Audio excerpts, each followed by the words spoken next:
Good evening मेरे प्यारे दोस्तों, सभी लोगों को मेरा नमस्कार। स्वागत करते हैं आप सभी का आपके यूट्यूब चैनल कोडी स्टडी पॉइंट। तो प्यारे दोस्तों, आज की क्लास में हम लोग पढ़ेंगे चैप्टर नंबर 7 रैखिक तथा द्विघात समीकरण के बारे में। सबसे पहले डियर स्टूडेंट, इस चैप्टर के बेसिक कॉन्सेप्ट को समझेंगे। एक बात मैं और आपको बता दूं, इस चैप्टर के बेसिक कॉन्सेप्ट पर ही टोटल क्वेश्चन आपके एग्जाम में बनते हैं।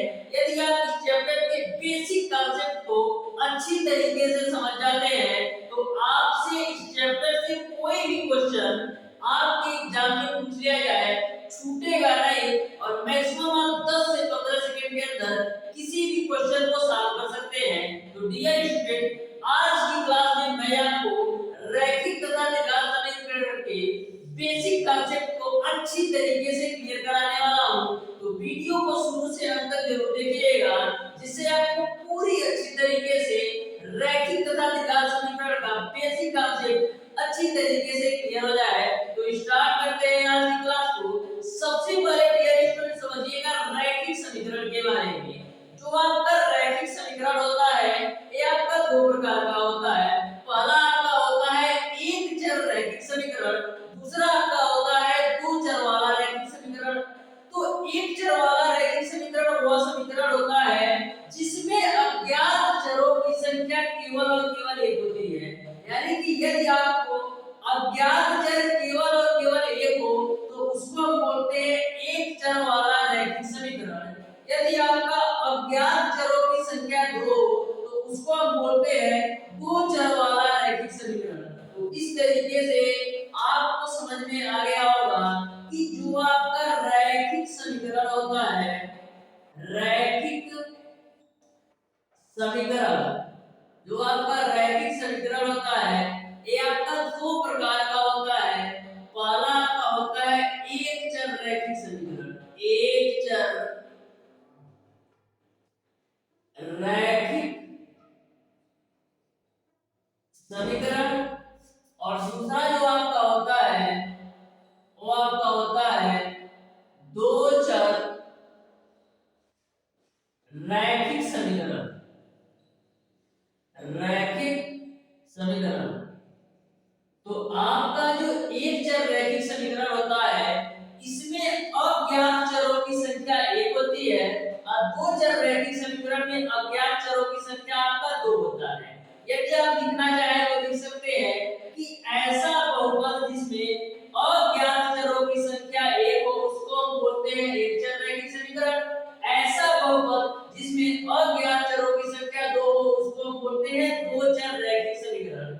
जैसे आपसे बोला जाए डियर स्टूडेंट, किसी संख्या का दो गुना से 5 कम 12 के बराबर है। किसी संख्या का दो गुना, तो मैंने मान लिया वो संख्या x है, तो संख्या का दो गुना से 5 कम 12 के बराबर है। तो यह जो समीकरण आपको प्राप्त हुआ इसमें अज्ञात चर कितने हैं? इसमें अज्ञात चर जो है केवल और केवल एक है, वो है x। तो यह आपका एक चर रैखिक समीकरण हो गया, क्योंकि इस समीकरण में अज्ञात चरों की संख्या वो आपका केवल और केवल एक है, वो है x। अब बात करते हैं दो चर रैखिक समीकरण का एग्जांपल। जैसे हमें समझना है कि दो संख्याओं का योग हमारा 5 है और दो संख्याओं का अंतर हमारा 3 है। यानी कि इस समीकरण में दो अज्ञात चर है वो आपका 2 है। यानी अज्ञात चरों की संख्या आपका 2 है। पहला आपका x है और दूसरा आपका y है। तो ध्यान में रखिएगा, यदि अज्ञात चर आपका 1 हो तो उसको हम बोलते हैं एक चर रैखिक समीकरण। यदि आपका अज्ञात चर 2 हो तो उसको हम बोलते हैं दो चर रैखिक समीकरण। नेक्स्ट टॉपिक है डियर स्टूडेंट आपका रैखिक समीकरणों को हल करने की विधियां। तो आपकी बुक में रैखिक समीकरणों को हल करने की 3 विधियां दे रखा है, जिसमें आपका पहला है प्रतिस्थापन विधि, दूसरा आपका है विलोपन विधि, और तीसरा आपका है वज्रगुणनखंड विधि। तो ध्यान में रखिएगा, आपके एग्जाम में ऐसा नहीं पूछा जाएगा कि इस क्वेश्चन को आप वज्रगुणनखंड की विधि से सॉल्व कीजिए, या ऐसा नहीं पूछा जाएगा कि विलोपन विधि से सॉल्व कीजिए। आपको क्वेश्चन दे दिया जाएगा, आप किसी तरीके से सॉल्व कीजिए, या आंसर रट के जाइए, या किसी भी ट्रिक से सॉल्व कीजिए, आपको सही आंसर टिक करके आना है। है। तो डियर स्टूडेंट, तीन विधि आपको दे रखा है, मैं आपको विलोपन विधि बताने वाला हूँ। शानदार तरीके से मैं आपको विलोपन विधि बताऊंगा।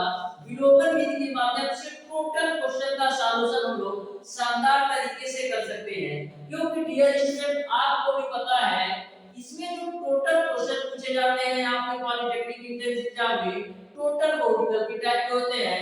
आपको बोर्ड एग्जाम की तरफ थ्योरी नहीं लिखना है, या नहीं तो आपका जो एग्जामिनर होगा वो भी ऐसा नहीं कहेगा यहाँ पर जो कंडीशन से इसको सॉल्व करो।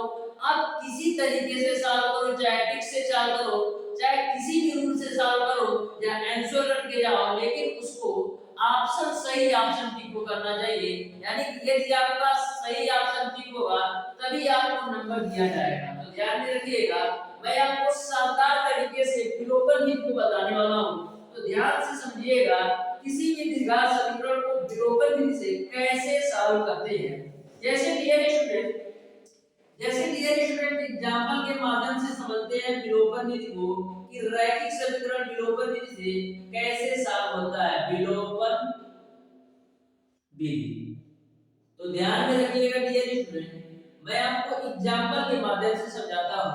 जैसे एक आपका समीकरण दे रखा है 3x प्लस का 5y बराबर आपका 18, और दूसरा समीकरण आपका दे दिया जाए 6x प्लस का 3y बराबर आपको दे रखा होगी। तो ध्यान से समझिएगा, विलोपन विधि में यह होता है डियर स्टूडेंट, आपको x तथा y के किसी भी गुणांक को दोनों समीकरण में बराबर करना होगा। आपको x तथा y के किसी भी गुणांक को, अब गुणांक का मतलब यह होता है कि जो आपका x का गुणांक है वो 3 है और y का गुणांक है 5 है।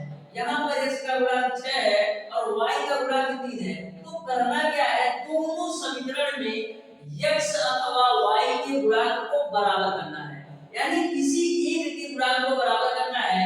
यदि आप x के गुणांक को बराबर करना चाहेंगे क्या करना पड़ेगा, इसको आप मान ले समीकरण 1 और इसको आप मान लो समीकरण नंबर 2। यदि आपको x के गुणांक को बराबर करना है तो क्या करेंगे, समीकरण 1 में हम 2 से गुणा करेंगे। जब आप 2 से गुणा करेंगे तो यह भी 6x हो जाएगा और यह भी 6x हो जाएगा। तो जब आपका इधर भी 6x होगा और यह भी 6x होगा तो कैंसिल आउट होगा, वहां से आपको y की वैल्यू निकल जाएगी। अब जब y की वैल्यू आपको पता चल जाएगी तो y का मान समीकरण 2 या 1 में रख करके हम x का भी मान निकाल सकते हैं। तो विलोपन विधि आपको समझ में आया होगा। आपको करना कुछ नहीं होता है, बस आपको दो समीकरण दिया होगा तो दोनों समीकरण में से आपको x अथवा y के गुणांक को बराबर करना होगा। मैंने यहाँ पर x के गुणांक को बराबर किया तो y की वैल्यू आएगी। जब y की वैल्यू आपको पता चल जाए तो y का मान समीकरण 1 या 2 में रखकर आप x का भी मान निकाल सकते हैं। यह आपका विलोपन विधि है, बिल्कुल शानदार विधि है। इसी तरीके से विलोपन विधि से आपका टोटल चैप्टर मैं कंप्लीट कराने वाला हूं। तो इस तरीके से यह आपको समझ में आया होगा। नेक्स्ट टॉपिक आपका है डियर स्टूडेंट द्विघात समीकरण। तो ध्यान से समझिएगा द्विघात समीकरण के बारे में।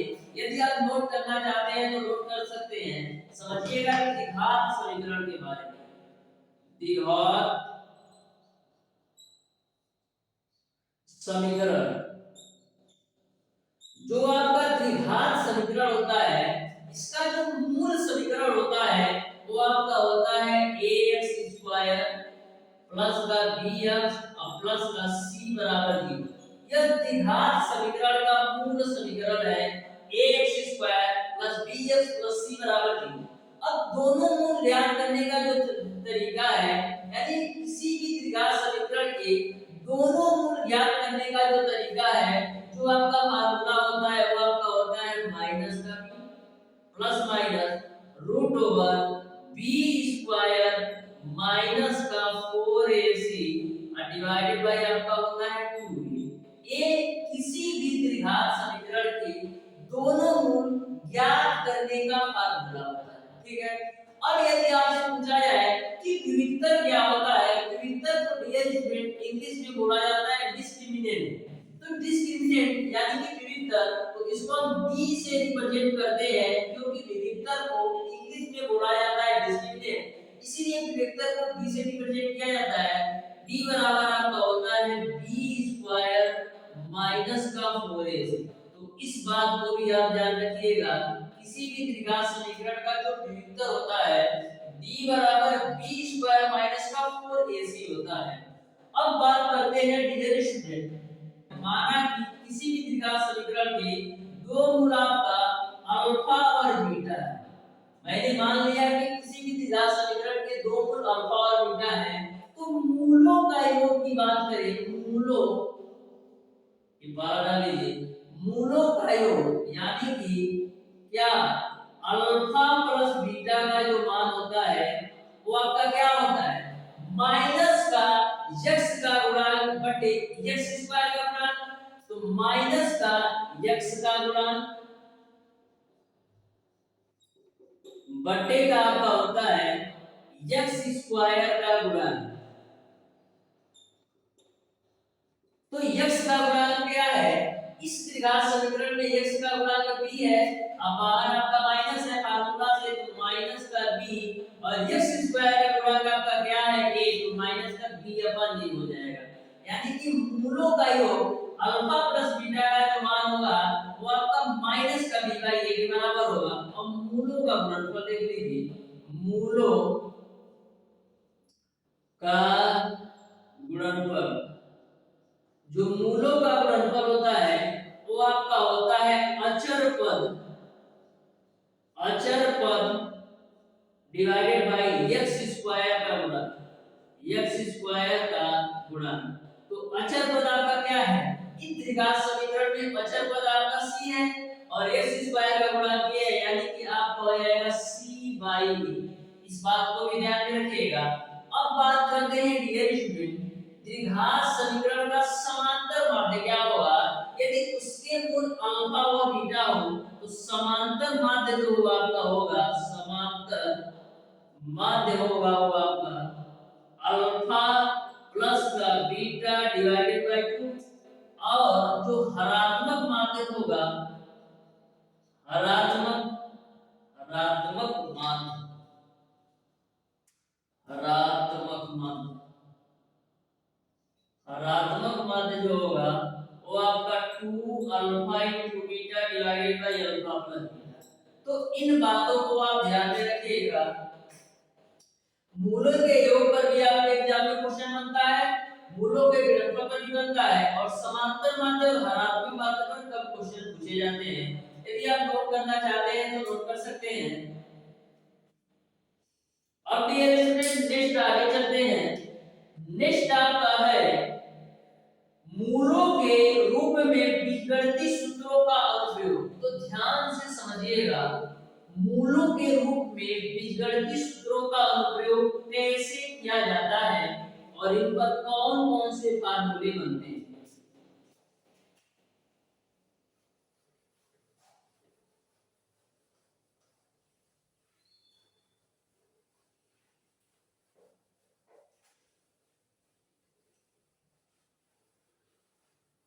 तो ध्यान से समझिएगा, मूलों के रूप में बीजगणितीय सूत्रों का अनुप्रयोग। तो जो पहला फार्मूला इसमें बनता है वो आपका है अल्फा माइनस बीटा का होल स्क्वायर बराबर alpha square plus beta square minus का 2 अल्फा इनटू बीटा।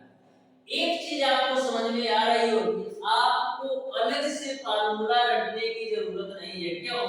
क्योंकि यहाँ पर कुछ नहीं किया गया है।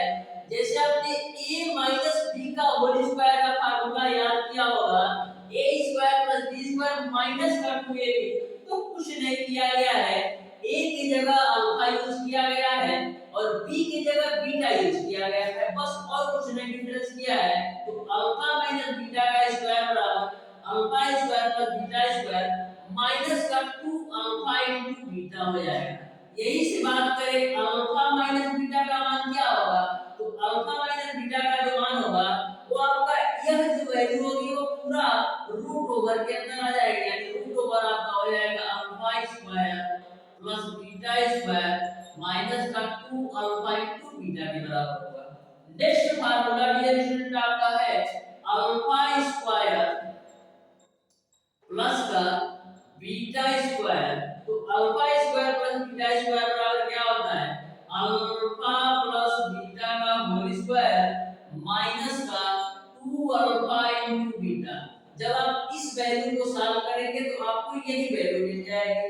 तो नेक्स्ट फार्मूला आप ध्यान में रखिएगा। नेक्स्ट फार्मूला आपका इस प्रकार से है अल्फा स्क्वायर माइनस का बीटा स्क्वायर बराबर अल्फा माइनस बीटा एक ब्रैकेट में दूसरे ब्रैकेट में अल्फा प्लस बीटा, यानी कि a square minus b square बराबर a माइनस b एक ब्रैकेट में दूसरे ब्रैकेट में आपका a प्लस b।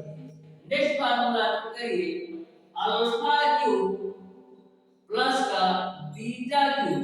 तो alpha cube plus beta cube होता है एक ब्रैकेट में अल्फा प्लस बीटा एक ब्रैकेट में alpha square plus beta square minus का अल्फा इनटू बीटा। यह फार्मूला आपका a क्यूब प्लस का b क्यूब को खोला गया है। नेक्स्ट फार्मूला नंबर 7 देखिए अल्फा क्यूब माइनस का बीटा क्यूब को बराबर होता है एक ब्रैकेट में अल्फा माइनस बीटा दूसरे ब्रैकेट में alpha square plus beta square plus का अल्फा इनटू बीटा होता है। यहां तक आपको पूरी बात समझ में आ गई होगी। अब डियर स्टूडेंट देखिएगा मूलों की प्रकृति। तो मूलों की प्रकृति के बारे में ध्यान से समझिएगा। मूलों की प्रकृति, तो जो आपका मूलों की प्रकृति होती है ध्यान से समझिएगा। पहला आपका यदि आपका d बराबर b स्क्वायर माइनस 4ac का मान d बराबर b स्क्वायर माइनस 4ac का मान 0 के बराबर हो तो आपके दोनों मूल वास्तविक और समान होंगे। तो क्या होगा यदि d बराबर b स्क्वायर माइनस 4ac का मान 0 के बराबर हो तो दोनों मूल वास्तविक तथा समान, वास्तविक तथा समान होंगे। कब जब d बराबर b स्क्वायर माइनस 4ac का मान 0 के बराबर हो तो दोनों मूल वास्तविक तथा समान होंगे। जब d बराबर b स्क्वायर माइनस का 4ac का मान 0 से बड़ा हो, जब 0 से बड़ा होगा तो दोनों मूल वास्तविक तथा असमान होंगे। कब जब d बराबर b स्क्वायर माइनस 4ac का मान 0 से बड़ा होगा तो दोनों मूल वास्तविक तथा असमान होंगे। नेक्स्ट तीसरा देखिए यदि d बराबर b स्क्वायर माइनस 4ac का मान d बराबर b स्क्वायर माइनस 4ac का मान 0 से छोटा होगा, जब 0 से छोटा होगा तो दोनों मूल काल्पनिक होंगे। क्या होंगे काल्पनिक। और 0 से छोटा कब होगा 0 से छोटा डियर स्टूडेंट तभी होगा जब आपका b स्क्वायर माइनस 4ac का मान निगेटिव में आएगा। नेक्स्ट 4 नोट करिए यदि d बराबर b स्क्वायर माइनस 4ac का मान पूर्ण वर्ग हो, ये 0 से बड़ा पूर्ण वर्ग हो तो क्या होगा परिमेय होगा। यदि आपका d बराबर b स्क्वायर माइनस 4ac का मान पूर्ण वर्ग हो तो परिमेय होगा। यदि आपका d बराबर b स्क्वायर माइनस 4ac का मान पूर्ण वर्ग ना हो तो क्या होगा पूर्ण वर्ग ना हो तो क्या होगा आपका अपरिमेय हो जाएगा।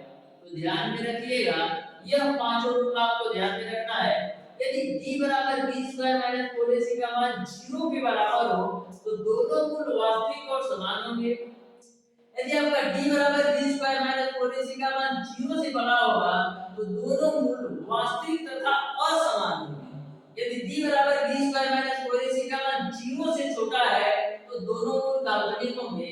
यदि d बराबर b स्क्वायर माइनस 4ac का मान 0 से बड़ा हो तो पूर्ण वर्ग हो तो आपका परिमेय होगा। यानी यह वैल्यू यदि आपका पूर्ण वर्ग के रूप में आती है तो परिमेय होगा, यदि पूर्ण वर्ग के रूप में नहीं आती है तो अपरिमेय होगा।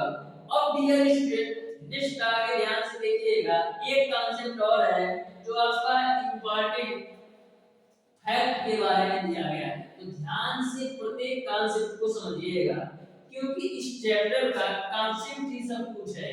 यदि आपको कॉन्सेप्ट अच्छी तरीके से समझ में आ गया तो कोई भी क्वेश्चन आपसे छूटेगा नहीं। तो ध्यान से समझिएगा।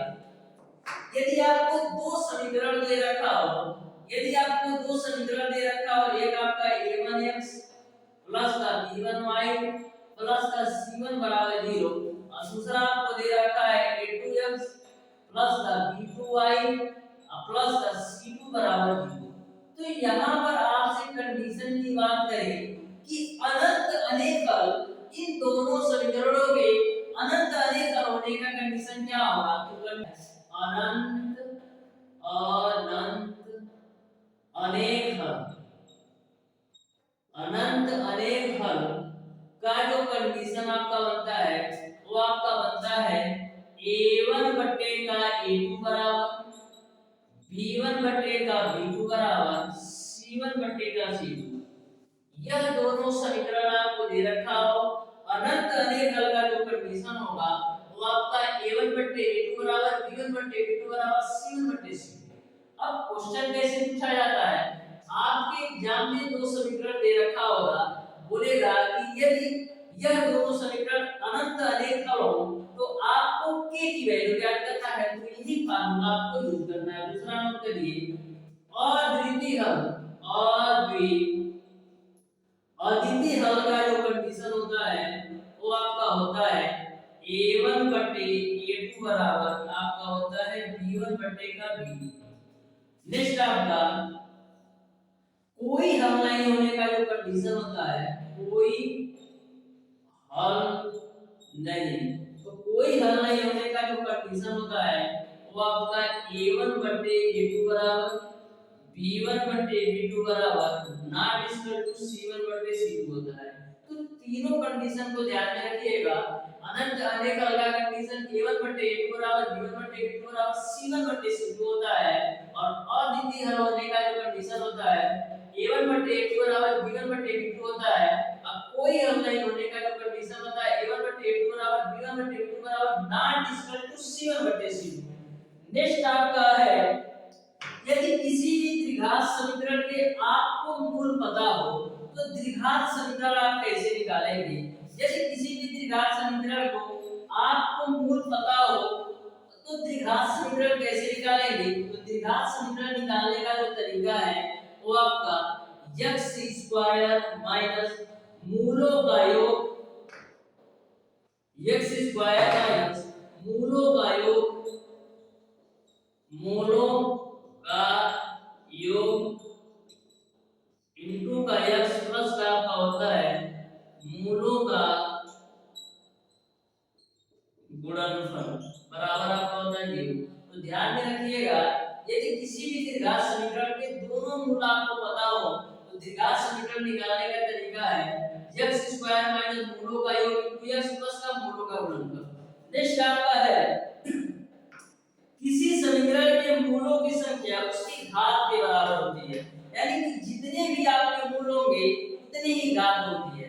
जैसे मान लीजिए किसी भी द्विघात समीकरण के दो मूल है ना, तो दो घात होगी, यानी कि जितने घात होती है उतना आपका मूल होता है। यानी दो घात है तो दो मूल निकलेगा, तीन घात है तो तीन मूल निकलेगा, एक घात है तो एक मूल निकलेगा। ठीक है।